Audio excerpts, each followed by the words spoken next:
Hey everybody, it's Amber here for Tune In Tuesday with Hope, Healing Our Past Experiences. And to be completely honest, like I try to be, and I try to be relatable and approachable and just real with you all, it's Wednesday. And I didn't get this video made yesterday because honestly, I didn't want to make this video.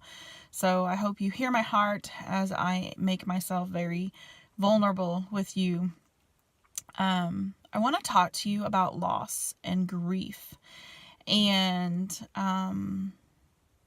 this is why I didn't want to make this video. So last week we had a miscarriage, and as I processed that loss and I realized that it was out of my control and that I have to allow myself time to grieve, I began thinking about so many just like me who lost their innocence that was out of our control, lost their childhood that was out of your control, lost your virginity that was out of your control. And these are things that have been taken away from us that we had no say so in at all.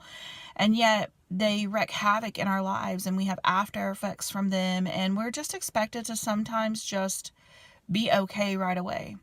I know that I've seen so many times, depending on the extremeness of your trauma or violation, others would possibly minimize and say, well, it could have been much worse.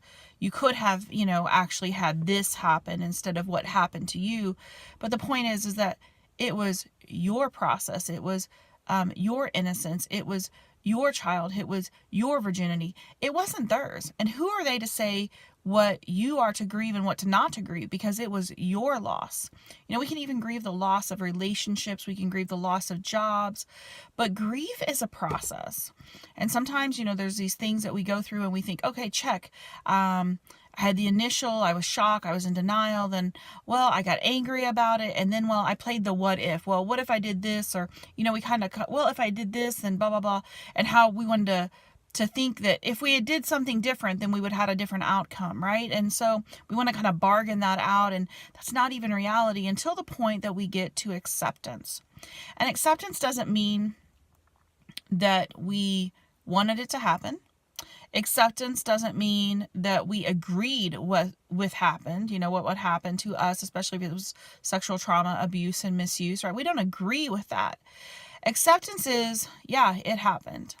Yeah, I know it was there, and I no longer want to be controlled by that, right? And so after we get done being angry, and after we get done playing the bargaining game, and after we get done with denial and shock and all these other things, and sometimes we think that we've gotten to acceptance, and then we bounce back up and we experience anger again, or we start with the what ifs again, or something like that. And so I just want to encourage you that if you've experienced loss, and who hasn't experienced loss?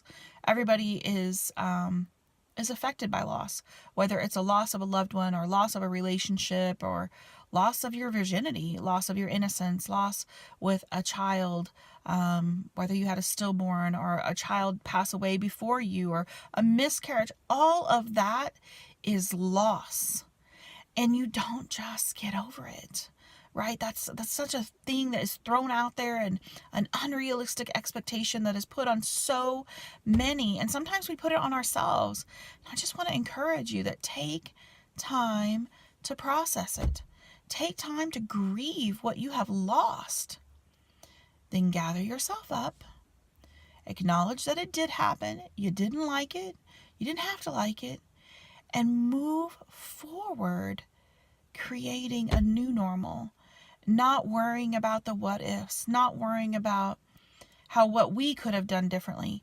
Because in every one of those instances I mentioned, we had absolutely no control. None. And when we think that we do have control and then it's stolen away from us, that's a whole nother level of betrayal, right? But understand that there's times that you will not have control over what is going to happen in your life.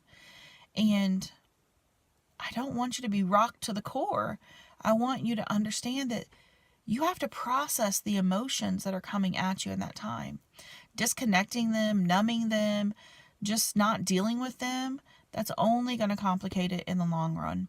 So I hope that you are encouraged by my realness today.